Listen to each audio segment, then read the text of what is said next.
So I just want to welcome everybody. Thank you for being so early. It's This session is recording, and once we start at 7 o'clock, I'll make sure that we post it. It does take time though, with the IT person, and he'll send me the recording, and then as soon as it's posted, I'll send it out to you. So we're still a little bit early. We do 7 to 8, and I just want to thank you for being here early. If you are here early.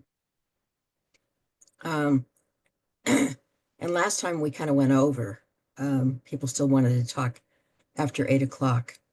Uh, so before officially we start the meeting, is there anyone who would like to say anything about their experiences interpreting this last week? So just a general comment, if anybody would like to raise their hand or say anything, would be great.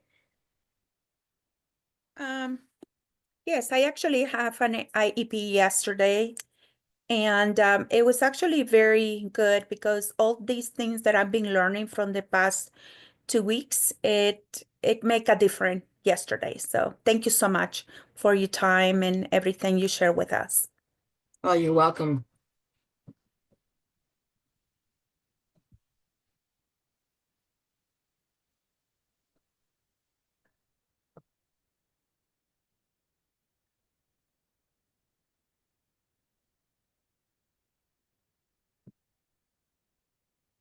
Sorry for the interruption. Sometimes people text me, even though I send the link out, they're unsure about it. So, but I'm going to turn this off.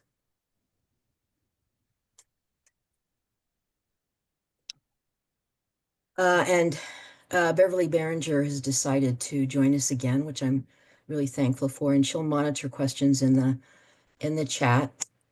Um, Again, if anyone would like to say anything about their experiences this week before we officially start, um, that would be great.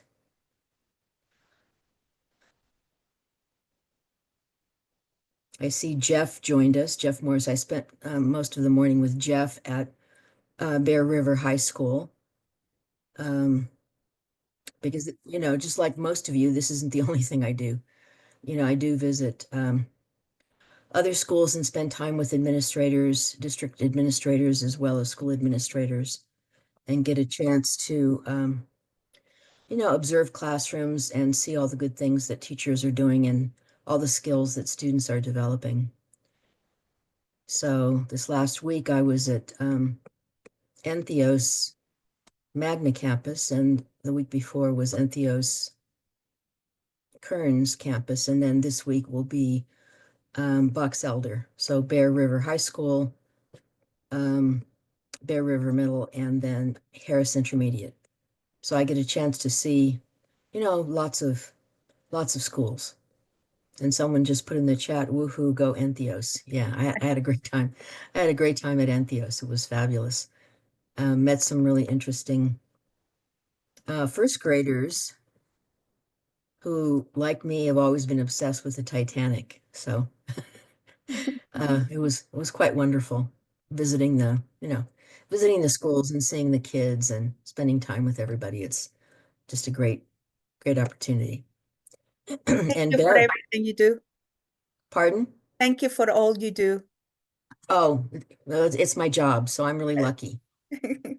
So, Thank Christelle, I was going to tell you that I actually got to put some things in practice this week. So I'm supporting one of our schools with some administrative.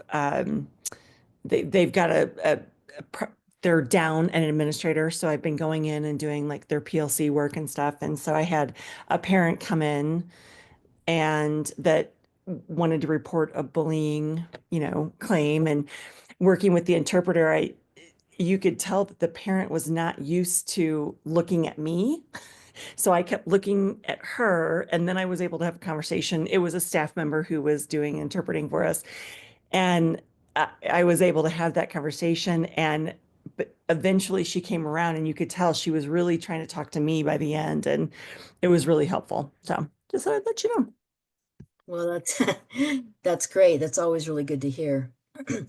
You know, I love success stories, and when people say things like, "Well, I've been interpreting, but now I find out I'm doing it all wrong." And my whole thing is, well, it's not about doing things wrong. It's just about always learning.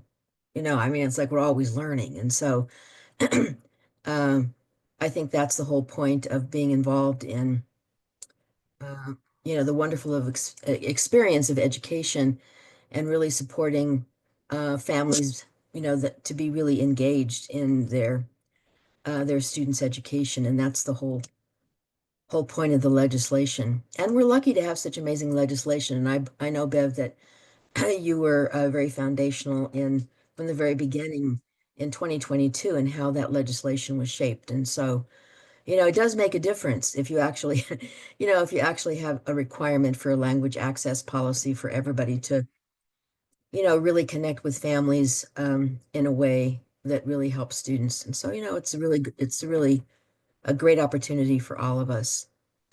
Um, and I think USBE which is great because at the end of the legislative session, we have all these bills that we have to implement. And so one of the things that they're doing from the finance perspective is trying to see what they can do in relationship um, to funding for the advanced course, because the advanced course, you know, when we first did the contract, it was 50 people in the advanced course, and some people who've finished it. I don't know if Priscilla's on here. She probably isn't. Um, but the people who are doing the advanced course just say it's, you know, really excellent and it's just a really great opportunity to become even more professional and be certified with 40 hours of educational. And they were so responsive that they wanted to make sure that when I reviewed the course, that they had included HB 302. And so this course is just for Utah, which is pretty amazing. And so now we have on the waiting list, we have 97 on the waiting list with 50 actually in the course. And the amendment for the contract to provide additional um, places for the advanced course is being negotiated now. And so, you know, we're in a good situation. Someone Christelle. has their, Oh, yeah, sorry. Bev.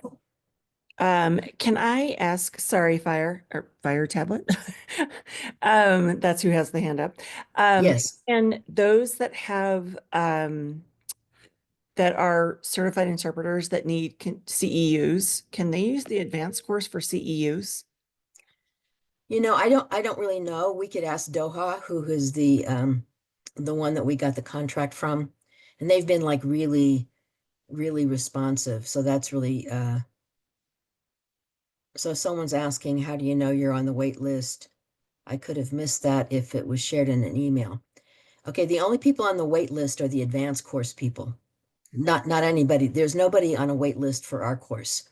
We have 202 registered. So, you know, I just kept on accepting people. There was no limit because, you know, that's really not the point. The point is to try, and since we have recordings and we have it on Canvas, um, and teachers who want to, and people who are in the Cactus system who want to get credit can get credit for it. We actually had this intention about 10 years ago when we got this new system called Midas that paraprofessionals could earn credit. And every time I bring this up, I never get a straight answer, but I'll pursue it again. So Fire Tablet has their hand up, whoever that is.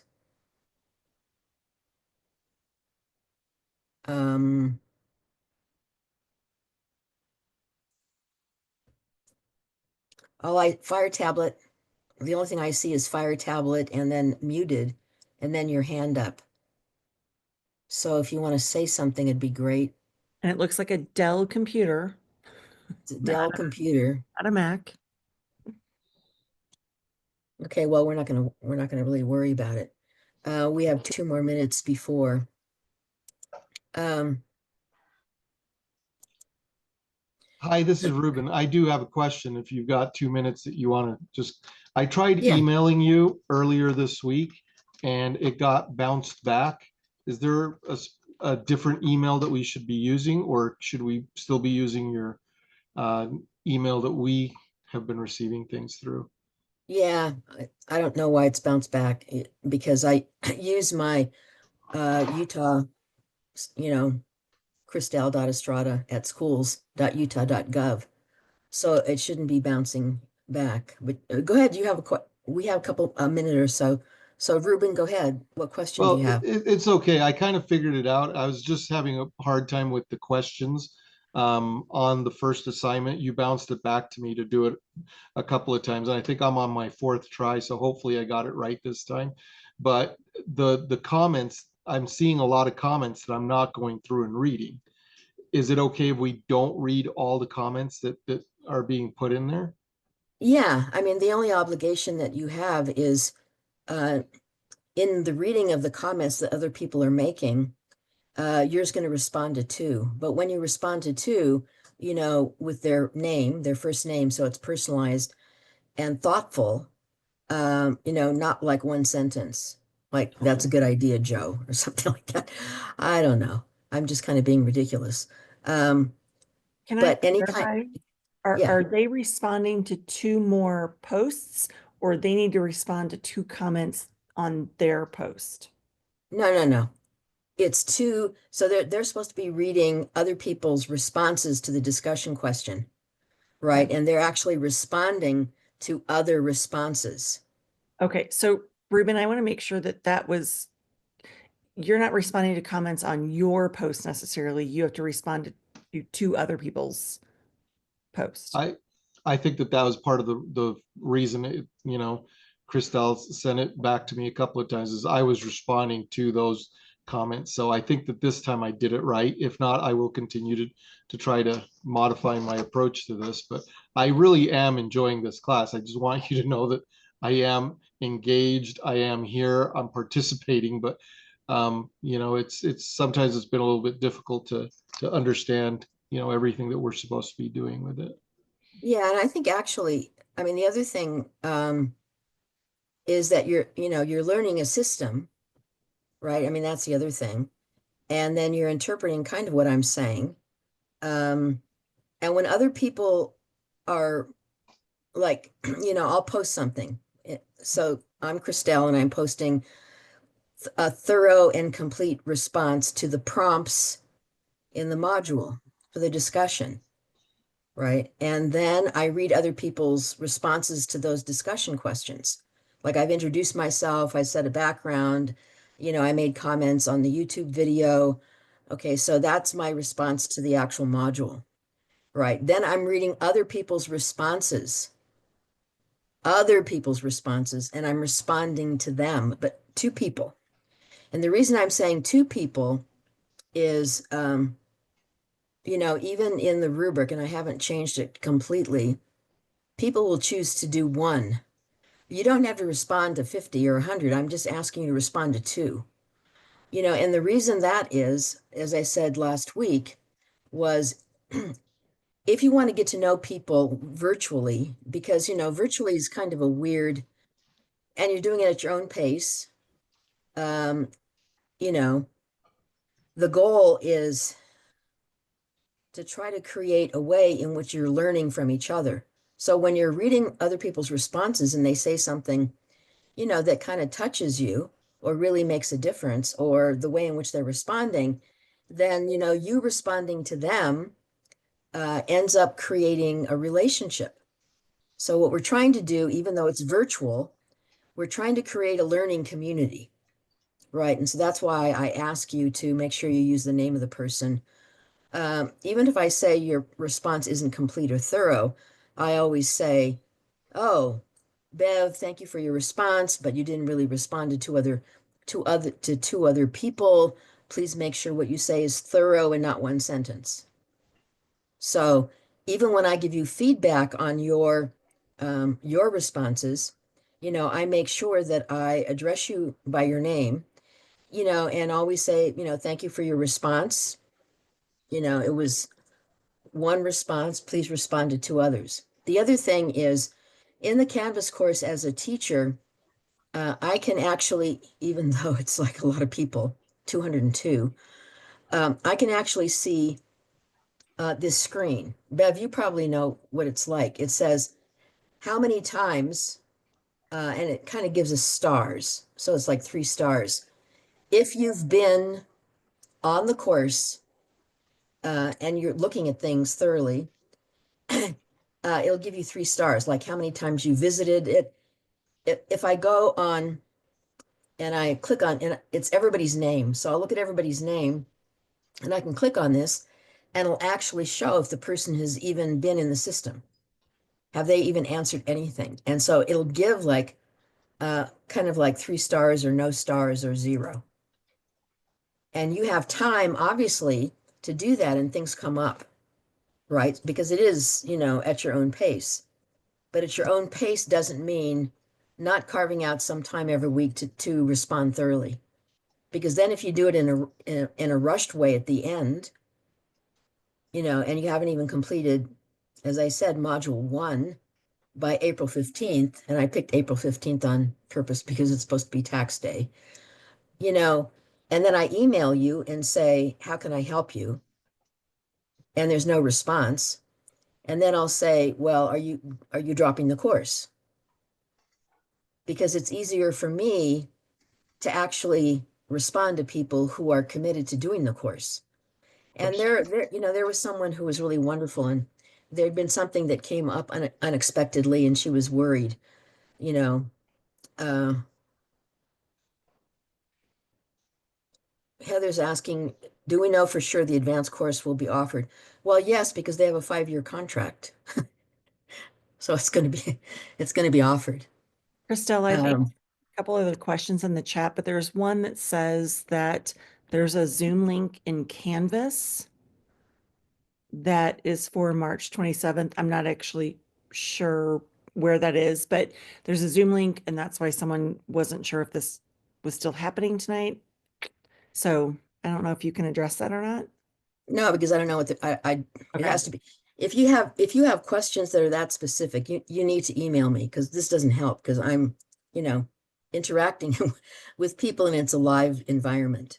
And I don't know actually, what it is you're talking about. It's best to just email me in Canvas.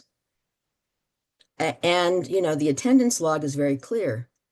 The attendance log, exact when I send it out, it tells you what the link is and that it's going to be, 5 Wednesdays. And I even remind you, usually on Tuesdays, about the Wednesday. So check your emails. Okay, so we're going to start. Oh, is there another question, Bev, in the chat? No, there were a couple, but I've answered those. So that was the only one I wasn't sure about. Okay, thanks. Let's see.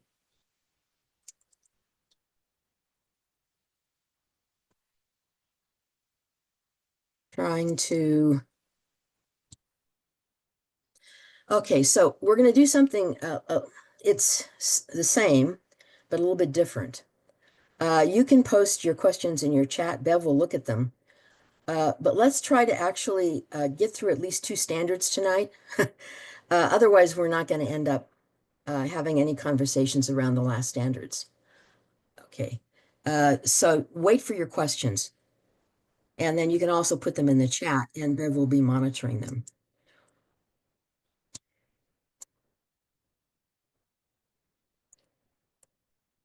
Okay, so can you see this standard 2? You can. Okay, great. Okay, so standard 2 is like, a big one because it's about confidentiality. And again, the idea of being ethical means that there's certain ethical principles that are connected to the standard. So not disclosing, it's like FERPA, not disclosing, treating everything as confidential information, either uttered or written in performance of their professional duties while adhering to relevant requirements regarding disclosure. So if you see like an IEP or whatever, and you bump into a teacher and a teacher is asking you what was decided, okay, no, you can't you can't talk about that, right? Because whatever was said in the IEP meeting is confidential. the same thing with walking down, I'm just using these examples because other people have used it. Walking down the hallway and someone says, "Oh, so what are you doing?" And you say to the person, "Well, I have an IEP meeting." And they'll say, "Well, who is it with?" Okay, well, frankly, it's really none of their business who it's with. You just say, "Well, that's under confidentiality, and if it relates to you, I'm sure that the special ed team will get back to you," or something like that. But think of a way to create um, the standard of confidentiality so you won't be put in those positions if other teachers with the student want to know what was happening, especially if it were a discipline meeting. Okay. So that's standard 2. And then if you look at the objective, protection of privacy of all parties and confidentiality. And, this is just going over what the ethical principle is saying. Whatever is spoken, whatever is seen, whatever is written outside the interpretation situation, with the express permission of all parties unless required by law, if disclosing time or place or an encounter may identify the purpose, persons or content interpreted shall not be disclosed. Now, this is challenging. So do you see why this is challenging? It says, if disclosing the time or place of an encounter may identify the purpose, right? You can't disclose that. It's kind of like the thing that I said when someone comes up to you and said, "What are you doing after school?" And you say, "Oh, I'm doing, an IEP meeting for so-and-so." Well, okay, that's really not your place in the first place. You're just interpreting.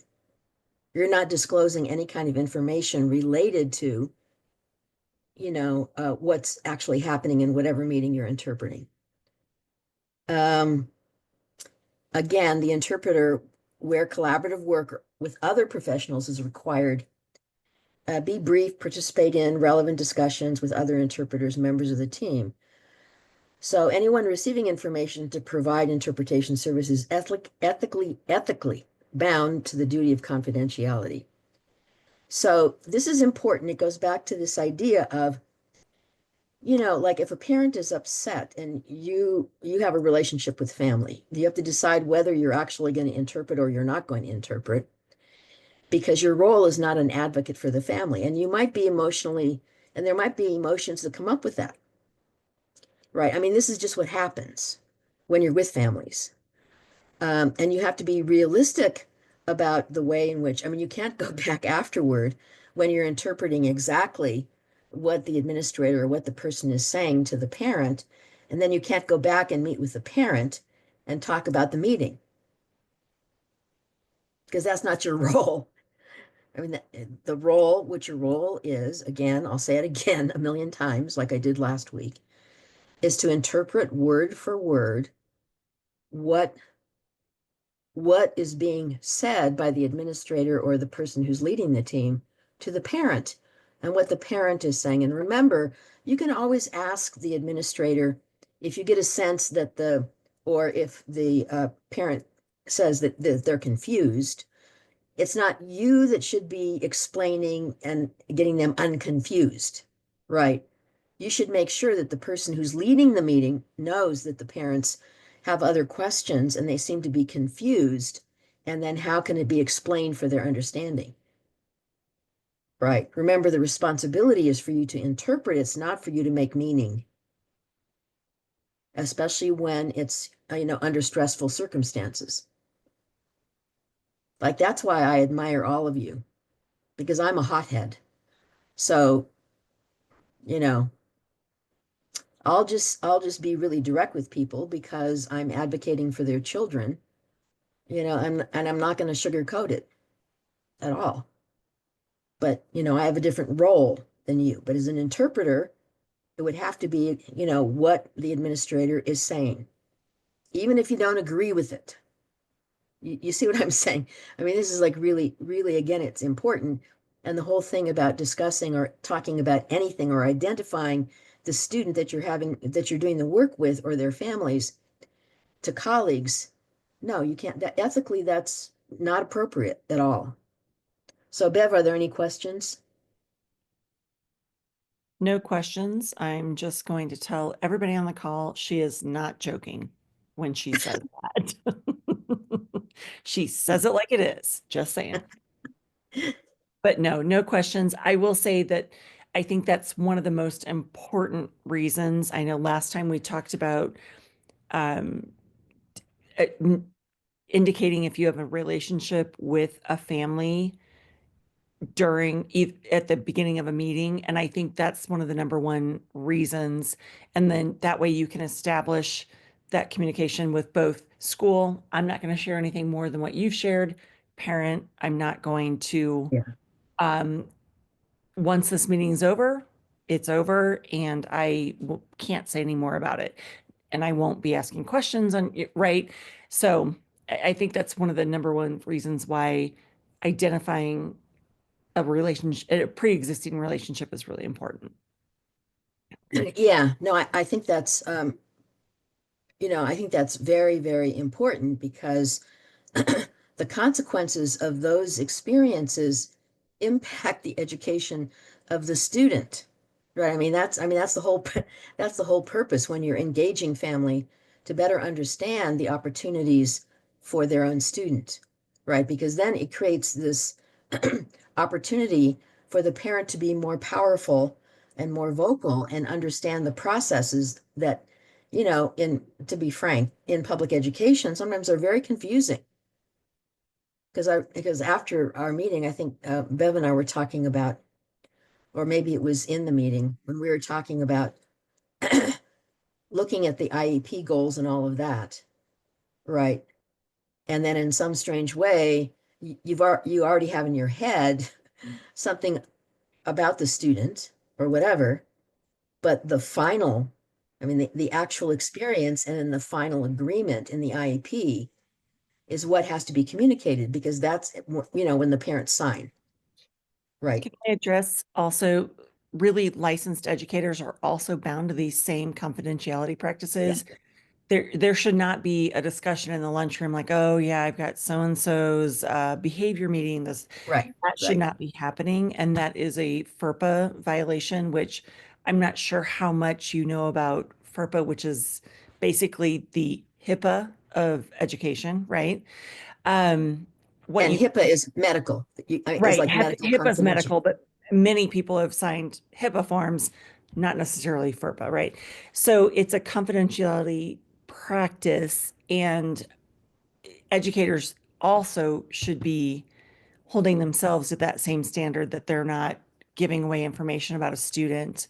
So basically with FERPA, if it's a need to know, if you need to know something about a student so that you can make sure that they have access to, free and appropriate educational program, then you can share it. But if you don't need to know it, you should not be sharing it, basically. Yeah. I think this happens quite a bit, this informal faculty lunchroom talk.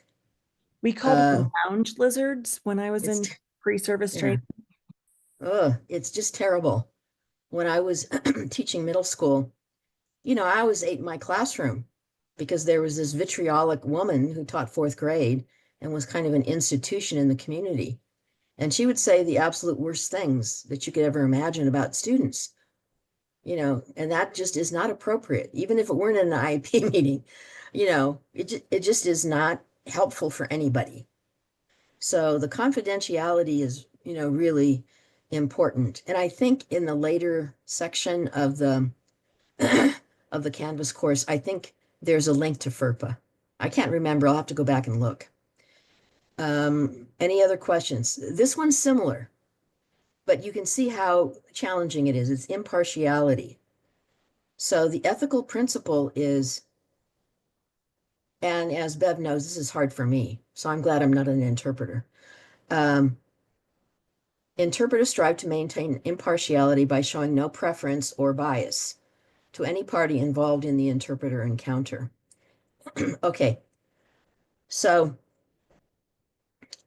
preference and bias are two things to really understand. So I don't know, let's say the person who's leading the meeting says something that from your perspective tinges of a microaggression, right? That hinges on something that seems to you offensive in relationship to the parents or the child's either behavior or their social economic status or, whatever. And so the problem ends up being not being preferential to either the teacher or the person who's leading the meeting or the family and parent. It's exactly the same thing. So showing preferences and trying to be impartial when you're actually interpreting something that rubs you the wrong way is a big challenge, right? I mean, it's just a big challenge. You don't happen to agree with what the administrator is saying, uh, you know, but you can't change it. And so the question is, even your demeanor in relationship to your interpretation is important. I was visiting a school and the deputy superintendent, Scott Jones, was with me. And, he's a colonel or a general in the state militia and, and was called out to when Katrina happened. And he was providing aid and he was the procurement person and dealt with tribal leaders in like Afghanistan. So he has, all this experience. And I always love to have him with me because, as I said, I get very passionate about what works for kids and what doesn't work for kids if nobody's asking them. Nobody's asking what's working for you. So he's a good person to actually check my kind of, very passionate expression about, and I'll just say it real clearly, my preference for working for the children of Utah. Yeah, I love the teachers and I love the adults and the administrators and who are doing the work. But sometimes people never ask the students at all for any kind of feedback. And to me, that just seems really short-sighted if we're all learning together. So this whole thing about not showing preference, even in your like facial features and your demeanor and all that kind of stuff, is really important because you are communicating that who you prefer, whether it's the administrator and what the administrator is saying, or whether the family is struggling and you're trying to communicate that to the to the administrator. So being impartial is, from my viewpoint, confidentiality is a challenge, but this impartiality thing is really a challenge for me. So I really admire all of you because I'm sure you're pretty good at it. I'm not. So if you look at the objective, the goal, right, is that it should be full communication and it shouldn't be in any way impeded by your own personal viewpoints. Now, you all have personal viewpoints, right? And you all have personal preferences. But in interpreting, that can't get in the way of the kind of communication that should be done with fidelity. That was like the absolute first standard. I'm not going to read all of this. Obviously, you can read it because it's actually in the course. But I think this part, the interpreter declines to interpret when she or he has a personal, this is what we've talked about, or a vested interest in the outcome of the encounter. If you have in your mind what you want to see happen for this child because you've been you're walking the halls and you know this kid and you've been in the classrooms and you know this kid and you have this invested, kind of way that you're thinking about what the outcome should be, that ends up diluting, your ability to fully communicate what's actually being said, right? And declines to interpret when his or her personal or other relationship with any party may affect or be perceived. This is hard. Be perceived by any party to affect impartiality. So let's say you and a teacher are good buddies. Okay, so not good. If that gets in the way of you being the kind of interpreter that ends up being impartial. Bev, you want to say something? I do. I think this is really critical for those of you that are also staff in the building, because we know that sometimes staff are pulled in, and that perception is that the staff person is only going to do what maybe the educator wants, right? And I think that that's a really important piece for those of you that are staff in the building to make that statement at the very beginning. I am going to remain impartial. I'm going to interpret. I'm not going to determine meaning or anything else, right? Because that can be a really slippery slope. And it's one of the reasons why we tend to ask people that are staff to not also be the interpreters.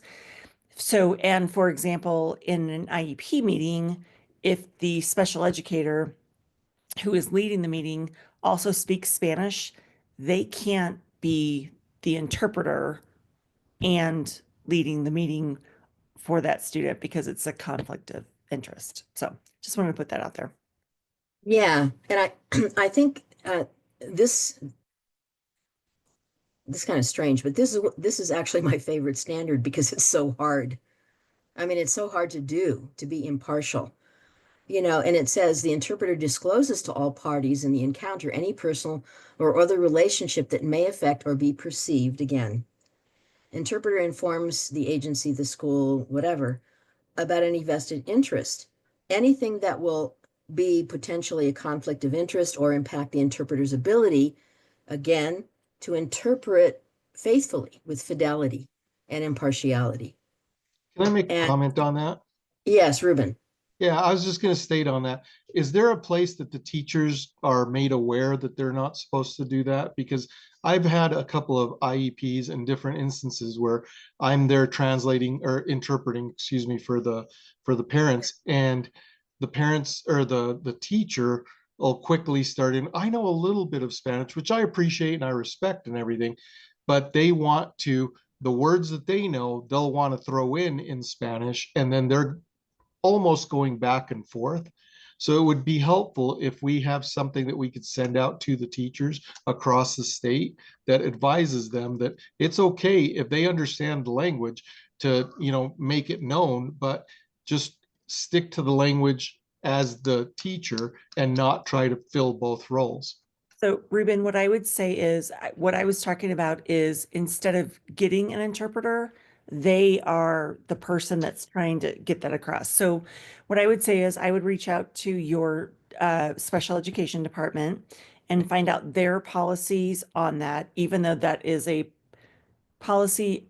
There are some, last week we had someone who said, I'm the only person who speaks X language in the district, right? So I'm called into that role. And what I would say is if you are the interpreter in that role and the teacher is doing that, you are still interpreting word for word what that teacher is saying, right?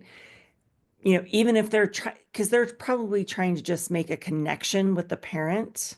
So your role as that Agreed. interpreter is to continue to be, okay, we're going to pause. I'm going to say word for word.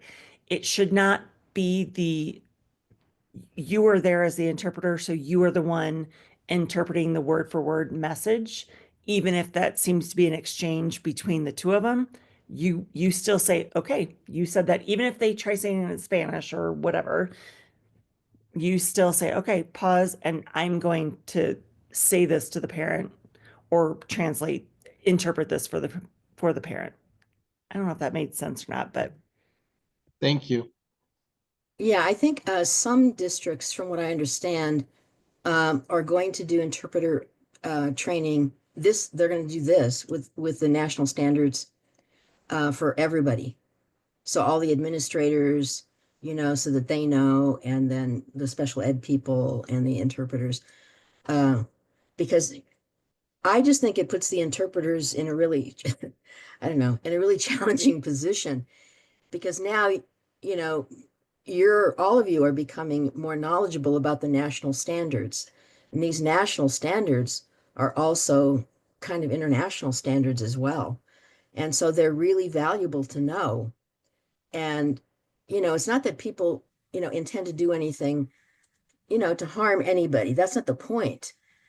But the challenge is how effectively interpretation ensures that family engagement in the education of the student. And that's the point of the bill.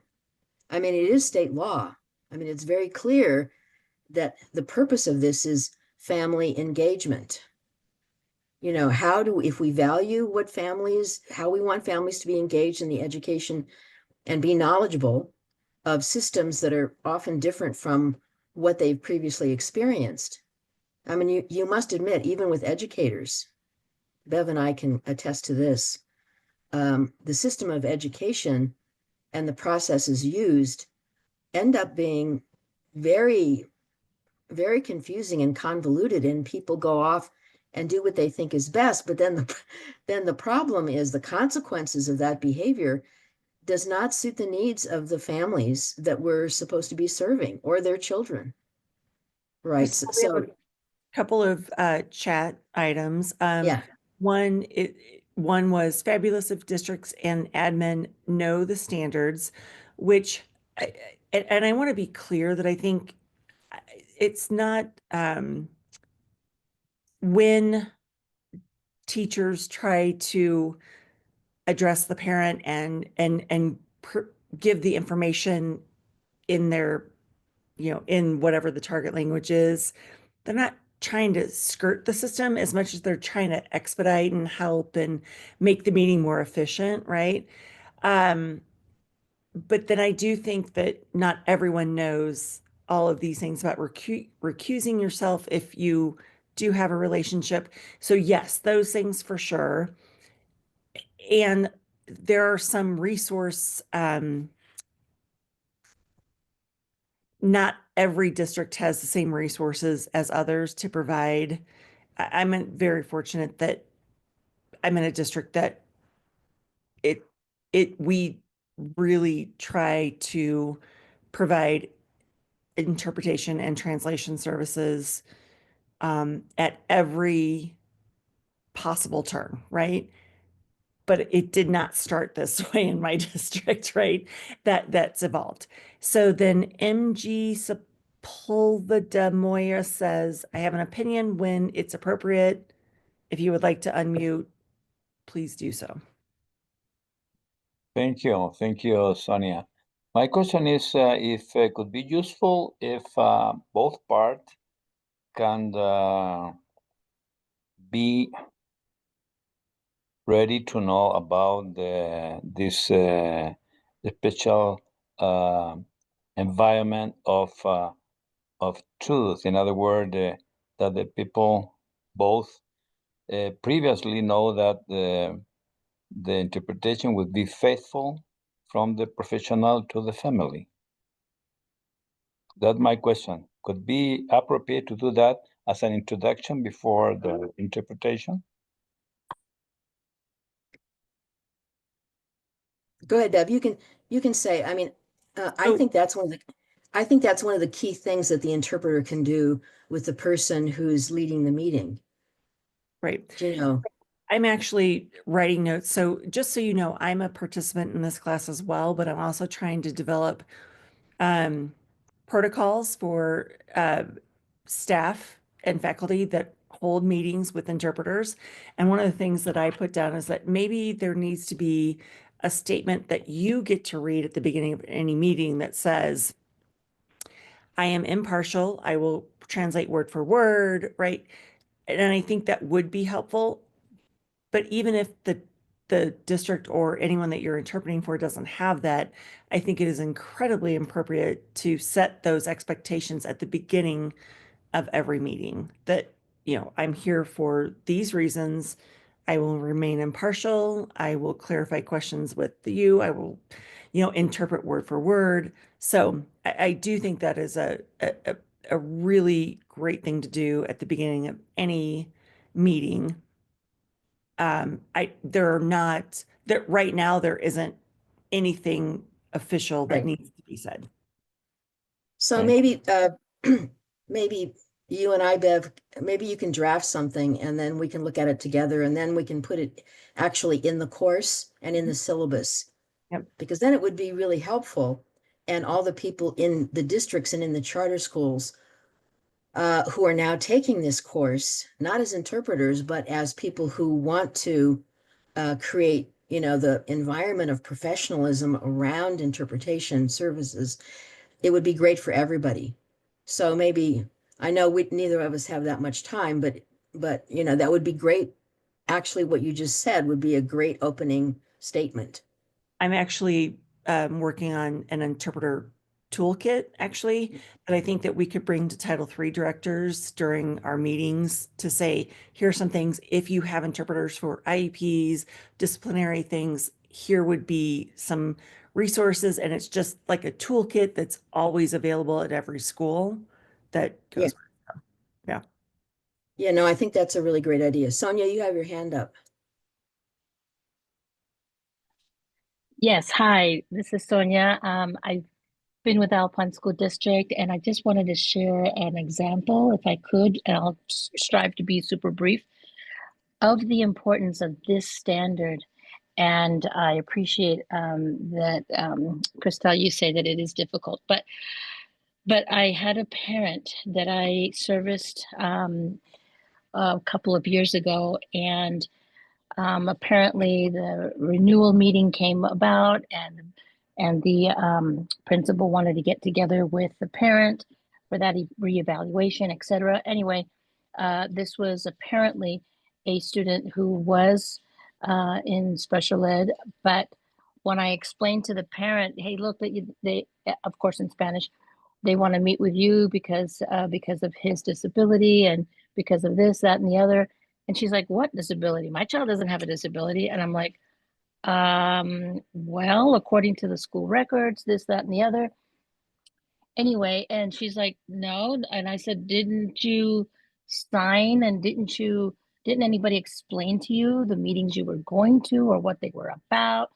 Anyway, long story short, she had no idea that her student was coded. And that just speaks to the criticalness of making sure that everything is crystal clear as we are speaking. And I just thought I wanted to share that with you. Yeah, thanks, Sonia. You bet, my pleasure. And the reason I appreciate your example is this is one of the many reasons that Dan Johnson and it was Thurman, wasn't it Thurman? And a lot of other people worked on, I think it was Thurman from the Senate. That's why they worked on this for quite a while and, and read it and got feedback and all other stuff. And that's why it's state law. And when you look at how well, I think personally, how well it's written, it helps people understand, the importance of this. And the fact that some school administrators still don't know that this is a state law, does give me heartburn, to be frank. Because what ends up happening, this is what happened last year. What ends up happening is the interpreters are put in a position to know the law like really well, and then the administrator has like no idea. So that ends up being pretty stressful. I don't know, I would be like really stressed out if because from sometimes I get, strangest emails from people who are interpreters or who are working with Title III and all this kind of stuff. And they're saying things like, my principal says we've never done that and we're not going to. I said, well, this is state law. You don't actually have a choice. And I do think that that is also a district leadership failure. And I am district leadership, so I'm going to say that, and I know this is recorded, but this is state law that needs to be trained on, right? It's something that we have to make sure that people understand. Pamela has her hand up.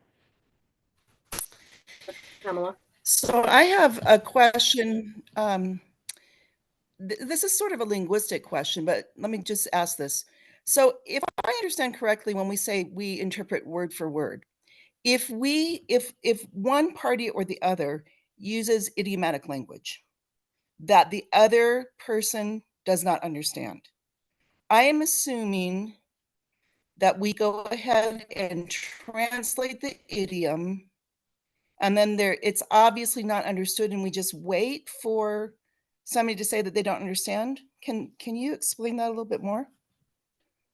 Well, I'll say my point and Bev can say hers. In the first place, educators shouldn't be using abbreviations and idiomatic expressions.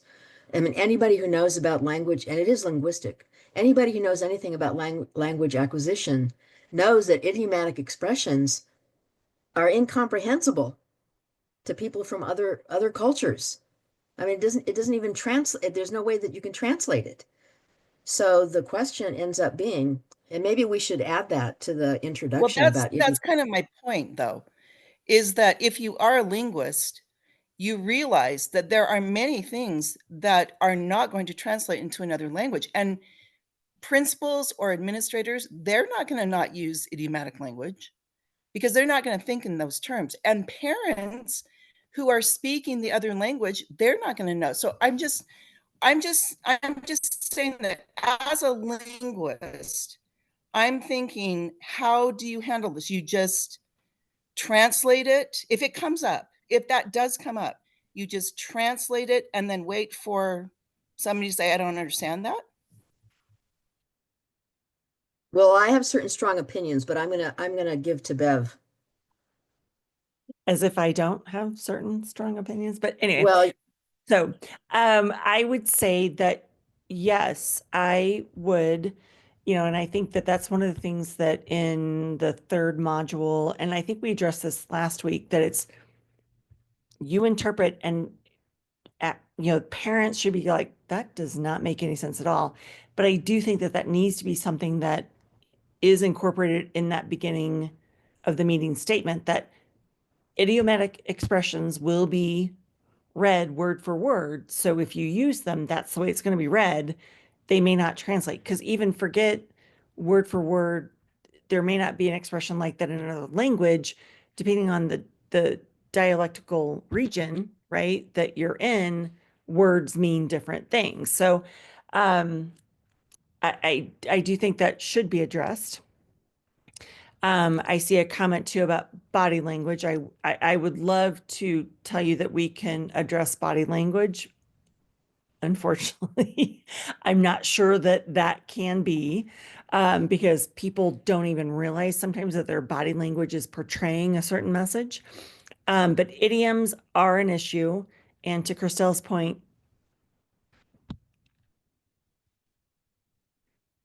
educators should know that when we're working with a parent, forget a multilingual parent, right?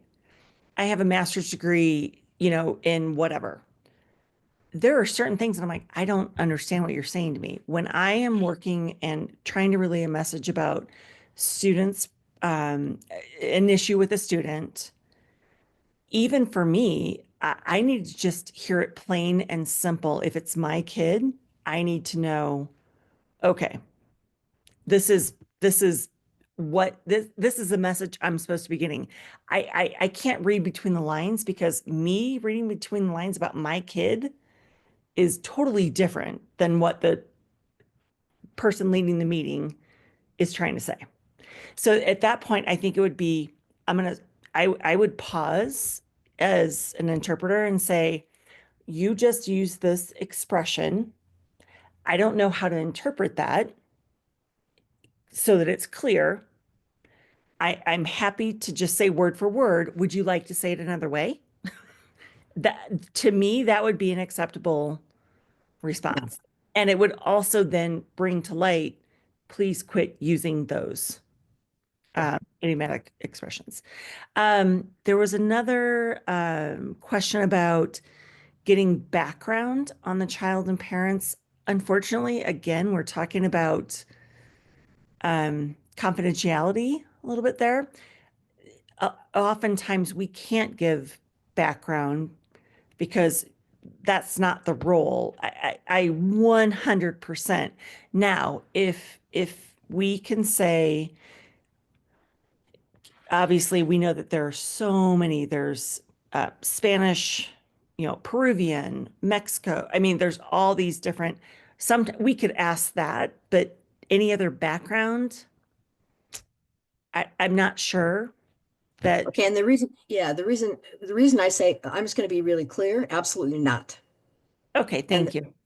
You're welcome. And it's an obvious reason. It's the impartiality thing. The more you know about someone before you go into a meeting, you already have these perceptions. Okay, so that's not your role to know them and their background at all. Okay, so we have There's another comment about even outside of translated meetings, we need to change the way we talk in our APs. I think that's what I was addressing, that it should be clear and free from idiomatic expressions. And then I think that the key idea is remain in the very sense of the meaning when the words can't have a perfect translation. That's my opinion. And I think that's what Christelle alluded to last week in our meeting was if you're not sure, interpret word for word and then have the parent go, what? But I do think that sometimes needs setup from the interpreter because parents may not be comfortable saying that. yeah, let's see, Sonia's hand up, and is it Allie? Am I saying your name right? So Sonia, why don't you Yes. start Okay. wherever you are? Sonia. Sorry, yeah, I'm here. Okay, so I appreciate the conversation right now because it brings to mind a possible solution. Just simply ask them to rephrase it. I was interpreting for someone not too long ago, and I'm Hispanic. All my life I've been Hispanic. I am bilingual, and there's some words that I don't know in Spanish. And so when they spoke to me and I was supposed to interpret, I looked at them and I'm like, what does that mean? Or what are you trying to say? Just to have them clarify it for you briefly. You don't have to go into the fact of what it is or an idiom or whatever. But in this case, it was not an idiom. It was a word that I was not familiar with. So I just simply asked them to rephrase or ask them what it means. So I had an understanding and moved on from there. Yeah, I think that's a good point. In my own family, my father's first language was Spanish. He was born in California. And my mother didn't speak Spanish, but my grandmother did. And she was from Colorado, and her class was a little bit different than my dad's. And my grandmother would actually make fun of my dad's Spanish. I mean, she'd say, like, what does that mean? What are you talking about? That's not a word. And so then that's the other thing. You have all these up, and as Bev pointed out previously, if you have somebody who's speaking Spanish and they grew up in a certain way where their casual Spanish is quite different from somebody else's brought up, in a different country or different background, cultural background from a different country, to use your common sense and just say really honestly, I don't understand that. Could you help me understand it so I can interpret it? And then again, setting it up, obviously in the beginning with the administrator when you're in that situation. I mean, there's nothing wrong with you being a learner and saying, initially, if this happens and I'm not clear about it, then, this is what I'll do to make sure that you understand exactly what's being said. You see what I'm saying? I mean, it's a way to alleviate everybody's anxieties. Okay, Allie, is that right? Am I saying your name correctly? Yes, thank you. You're welcome. Okay, so I know it's really important to do word by word. What about when they start swearing? Well, in the first place, based on, I mean, frankly, that's the only kind of Spanish I know is swear words. So, I don't know what to say about that. I think the issue ends up being setting a professional tone, but, that's really the role of the educator. the interpreter shouldn't be caught in the middle of that. Just my viewpoint. I have actually been in interpreting situations where the interpreter will say exactly swear word and then move on, right? So that, because it's also, I mean, that's an expression of frustration, disagreement, disappointment, right? So it's important to let the person leading the meeting know that there is that level of frustration, but instead of saying the word, which can be uncomfortable, you know, they just say swear word and then they move on. So just what I've experienced. And that seemed to work really well because then the people in the meeting quickly got really quickly Yeah. understood that the level of frustration was high. So Okay, because I have this parent that is well known that I mean, I'm always afraid when she comes to school because I know how it's going to be. And I have tried to talk to her and say that we will do our best to help her, but we can have respect for each other. But it doesn't. Yeah, I understand. I understand that, but that's not Bev's point. Bev's point is, and Sonia put in there that, you know, you could actually say, I'm not going to say these swear words. I'm going to put beep in there if you use a swear word. So, you know, the point is that using swear words is saying something about the emotional kind of experience of the person, which is actually an important piece of information, frankly. You know, so that's the other, I mean, that's the other piece. I mean, the other thing is, so I don't and want to I would say that I grew up in the Midwest, and I'm not going to lie, my dad used the F word like it was a comma. He just said it like it was like so and so and so and so and F. And can you believe that? That was just part of my dad's everyday vernacular. So you can say, if there's swear words said, that they might think they're being incredibly respectful. It's just letting them know these are considered, you know, swear words. And, you know, in this situation, I will say the word bleep when you say this. And I think it's just a matter of being transparent. And Yeah, I mean, I think the other thing is, you know, when I was teaching at an all-girls Catholic high school, the student was getting expelled. And I was in the room, I was in the fancy foyer with the principal, and we were waiting for the mother. And she was going to be expelled for using the F word. The mother walked in and said, "What the F are you in trouble for now?" So I'm thinking, okay, so you're going to tell the mother that her daughter's expelled for using the F word when she came in and said the F word herself. So you see, this ends up being, you know, a wide range of the way in which people express themselves.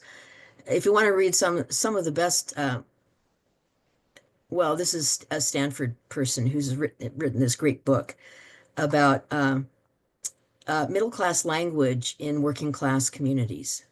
It doesn't work. The use of middle class language that's somehow appropriate for a certain context, when, as Bev said, you know, for her father, it was just kind of a regular thing. And my dad, too, he was a Marine. So what do you expect from a Marine? Priscilla, you have your hand up. And it's so nice to see you here. Yes, thank you. It's nice to be here. I believe that maybe most of the interpreters might feel like I do as well. If there is a situation to where there is idiomatic languages that you know it's not going to translate, and then I feel like if I translate it word for word and I know it won't make any sense, then all of a sudden I sound like I am not competent or smart enough or prepared enough. So it feels awkward to do it word by word because I know that in my head it's not making sense, and I know that the person that's hearing it in my target language is also not going to make sense. So then that way it's like if we know enough from our own target language that we can actually substitute that idiomatic language or phrasing or whatever, then that works. And but sometimes it doesn't work. So yeah, I kind of feel like it's awkward for me to go ahead and Yeah. translate it, word by word, because you will. I feel like I will sound like I'm not competent enough because I'm not being able to get that across. So that's really an important perspective, and that's why the Zoom classes that are live, are really important, because something will be triggered and you'll be able to share it. You don't get that same experience from a recording. The other thing I want to say, Priscilla, didn't you just finish the advanced course? No, not. I have done one before with Saul Proden, but it was not the advanced course. Okay, thanks. Ruben, you have your hand up. Yeah, I was just going to clarify a little bit. That is one of the reasons why I put in the chat room that if we could get some background, it's not so much I want to know, everything about the child or the parents or things like that. By background, I'm more wanting to know what country they're from, how long have they been in America. Things like that to me are helpful for us so that we can prepare what type of Spanish or target language we're going to be translating for. An example of that is if I'm translating for somebody from Venezuela, it's going to be very different than if I'm translating for somebody from Spain, and so it'll help us if we know, how long they've been here. I've interpreted for a few families that have been here for 1 week, and their language skills was very different than some of the ones that have been here for a lot longer. And so that's why I wanted to know a little bit about that.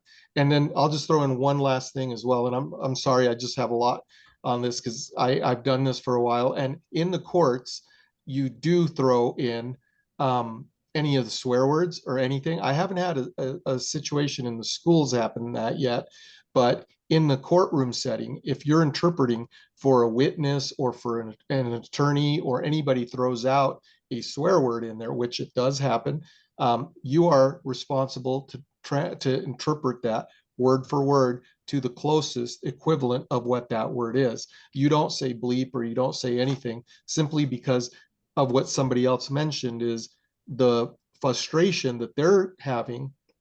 That's why they're using that type of language. And so by you removing that word and maybe saying bleep, the judge or anybody else may not feel the full impact of what was trying to be said. So that's just a couple of my points. Yeah, I'm glad you put those things in, but I'm just going to caution you again.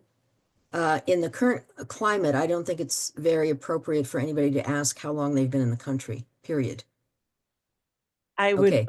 also say that oftentimes schools may not know. The person calling the meeting really truly may not have that information because, well, for lots of reasons. So yeah, I mean, I can understand you're trying to make sure that you can prepare enough. Oftentimes schools don't have that information either. Yeah, don't- just be careful and respectful. No one, I'm just saying, in this climate, nobody wants to, and first of all, you can't even ask. I mean, this is a federal, well, forget the federal because we don't have a federal government anymore, but the idea is, that you can't really ask people's immigration status. You can ask them when they came or where they've been or anything like that. And so you have to be, I'm just saying, you have to be very careful. This is not, you know, I'm just going to say it's not a safe environment for many families. You have to be very careful. And the same thing with, middle class language in schools. People in schools are going to be offended when people start swearing. And then as a consequence, what happens with, that educator's attitude or perception about the family? So you just have to be careful about the context in which we're living today. So Jess, you had your hand up. Yes, thank you so much. I just want to add to all of these. I used to work for Caption Call, which is hearing impaired for the deaf, and something that is so similar for the interpretation that I can notice in the courses that I've been learning. Basically, when I was in Caption Call, you're a robot. So you listen to conversations and then you have to repeat verbatim what is being said. So I feel like interpretation is so similar because we need to just repeat, even if it's a bad word, if it's a good word, if it's something that we don't understand, that we don't know, but let them figure it out. And we are just the mediator in between those two, trying, we are not there to trying to them to understand what is being said. We are there to just interpret what is being said at the moment. So I feel like we have to be kind of like a robot, trying to listen one part and the other part and just say what is being said. Jess, I appreciate. No, go ahead. I appreciate that opinion. And I think I'm trying to address, I think there are some people that feel just super uncomfortable depending on their situation.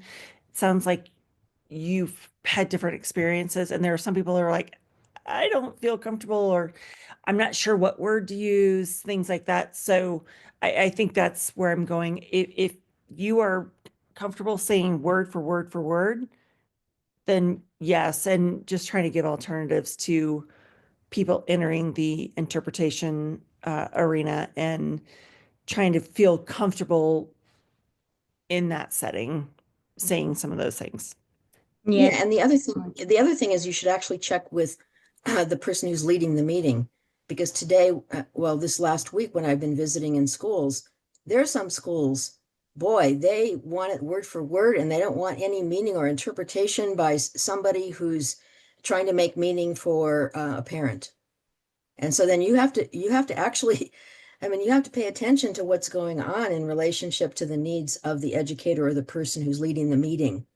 So this can't be, you doing it all on your own, making certain assumptions about what, the educator wants and the way in which they want it communicated. So you have to be a good interpreter, you have to actually be sensitive and not do things the way you've always done them because it's your opinion. So Suzanne, is it Suzanne? I think I'm mispronouncing your name. You have your hand up. Suzanne, is it Zusn? Actually, it's my last name. I'm sorry. Oh, that's all right. No, don't be sorry. Sosnavar. It's a complicated last name. So hi. This is my first time, and I want to apologize for that. But Right. I wanted to add something, and I will try to be short. I remember translating, that was like several years ago, and it was an IP meeting, and two things happened in this IP meeting. I didn't know. They asked me to translate something I'd never been reading, something like that, and I didn't know what I was reading, trying to translate. Was doing two things at the same, translating or interpreting. Two things at the same time, reading what the teacher was asking me to read and interpreting what he wanted to say. Anyways, was really awful because the parent didn't know anything at all. Like somebody mentioned something like that. They say, and I stop and say, do you know something about this? To the parents and say, no. What is that?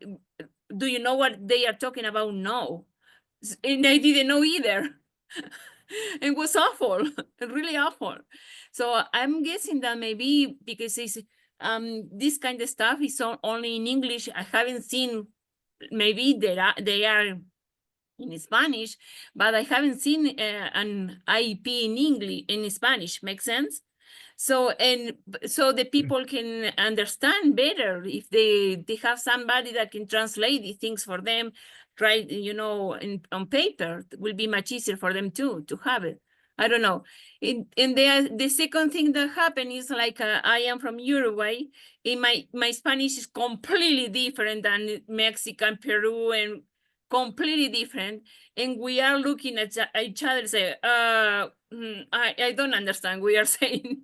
And so it was really hard too to do these things, because you can understand, even though we are speaking the same language, but we are not. And to the point that for interpretation. Thank you. Yeah, no, I think you're making some really good points. The other thing is, and Sonia put it in the chat, there are IEPs, and also in the course, there is a glossary of IEP terms in Spanish. So your whole point about making sure that documents, and that's what it says in the law, The documents have to be translated into a language that they understand. This is a law. This is not, districts don't get to do whatever they want and just hand people papers in English and have them sign. I mean, would you do that for a contract? Would you actually sign something in a language you didn't understand? You're right. I mean, No. right? It doesn't make any sense. Right. So, so what you're saying that they're supposed to do this in Spanish or whatever language it is? Oh, Yes. really? Yes. That's what the law says. Wow. HB 302. It has to be translated. Period. Why And would you I- sign something that you don't understand? I mean, it just doesn't make any. I mean, Right. you wouldn't And do that I for will say that English speaking people. we talked about this last week a little bit too, that so sometimes they won't have it translated into Spanish because it's not the final draft until parents approve, right? I direct my my staff to say, print the Spanish version, and then if there are amendments, we'll get it translated, and then we can send home the amended version, but at least they have what they need in Spanish in front of them to access if they can. So Okay, so we're at 8:04. We're running out of time, so we're just going to do one more question from Erica, and then we're going to. Bev and I are going to stay on to debrief the meeting. I'm not going to stay on like I did last time because I have to get up at 4:30 to drive, to Box Elder. So, I'm not staying on late this time, but I will the next Wednesday. So Erica. Okay. What I wanted to say is that in my school, what we do is we print the rights, the whole packet for the parent, and a brief summary that they have on the IEPs, and we give it to the parent. And we said, my principal says, you need to tell them these are their rights, and they can read it, later on. And what you said, we print the version just for them to know what they are actually signing. And we said, now that we agree, we will print it, and we print it at that moment and sign it. and depending on those of you that have Ed Plan, I know can interpret in the moment. If not, sometimes just the summary can be printed quickly. I'm not so sure that all systems do in the moment translation. I don't know. Okay, so we're going to, I just want to thank all of you. Someone says the 5 Zoom meetings, isn't there going to be a Zoom for 10 weeks? No, there's not going to be a Zoom for 10 weeks. Last year I did 8 Zoom meetings. The purpose of the Zoom meetings is to have this conversation and go through the standards. And there are like 8 standards or something like that to have a conversation. But I'm not doing Zoom meetings for every single week, just so you know. Unless there's a barrage of need, which I don't think there is. The biggest thing is that this helps Bev and I and the other district people at here to actually see the things that are actually happening. I mean, it's different from, when you're looking at the standards and you're self-assessing and you're responding to other people and you're learning content and then you're applying it because you're changing your practice. But this is helping us understand what's really happening in schools, for bad or ill, whatever. So I'm going to stop the meeting, stop recording. And I just want to thank all of you so much for attending. And then Bev and I are just going to stay on to debrief, but I'm not going to stay on to take individual questions. You can get on the Canvas course and do the questions in the Canvas course. Okay, thanks, everybody. Appreciate all of your feedback and comments. Thank you. This one was very helpful. Thank you.